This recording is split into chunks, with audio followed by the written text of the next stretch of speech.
All right, let's talk about something I'm sure we've all felt at some point, that sudden, kind of weird feeling when your heart just starts racing. In this explainer, we're going to demystify what's actually going on in your chest, look at the really common reasons why it happens, and most importantly, talk about how you can find your calm again. You know the feeling, right?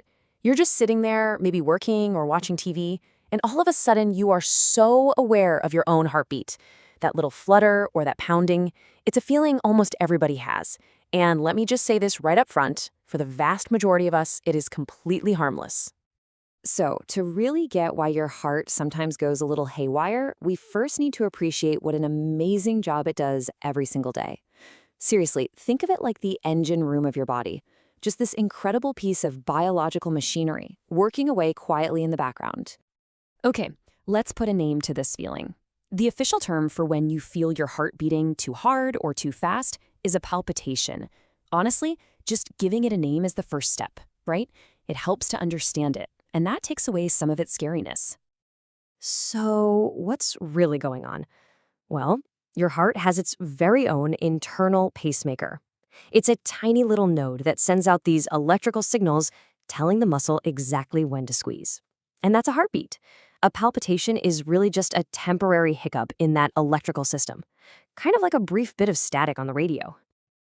So, what's causing that little jolt of static? Well, more often than not, that racing feeling is your body having a perfectly normal reaction to some surprisingly common things in our day-to-day lives.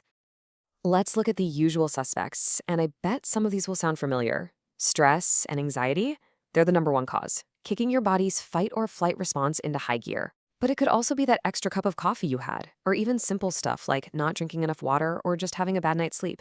And of course, there's exercise, which is really the one time we want our heart to race.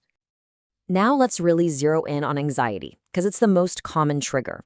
It can create this sneaky little cycle that actually feeds on itself. This is where that mind-body connection gets super, super powerful. Check out how this feedback loop works. It starts with your heart racing for whatever reason. Maybe it was that extra coffee. But then you notice it and you start to worry. What's that? Is something wrong? That worry triggers your body to release adrenaline, which, yep, you guessed it, makes your heart race even faster. It can feel like you're in a spiral, but it's a totally physical and understandable process. And here is the absolute key. Just by understanding that the cycle is happening, you're already taking back control. You can start to see the feeling for what it is, a physical reaction, and not a sign that something is terribly wrong. And that knowledge right there is your best tool to break the loop. Okay, so we know that most of the time it's harmless.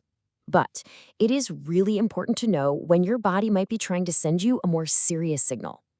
Now, this isn't about being alarmed. This is just about being smart and paying attention. So you need to pay close attention if you see these specific red flags. If that racing heart comes along with chest pain, or you feel seriously dizzy, lightheaded, or like you might faint, that's a sign to get it checked out. Same goes if it happens a lot when you're just sitting calmly at rest for no reason at all. Just remember this simple truth, okay? You don't get a prize for toughing it out. When it comes to your health and your peace of mind, getting clarity from a professional is always the right move. All right, now for the really empowering part.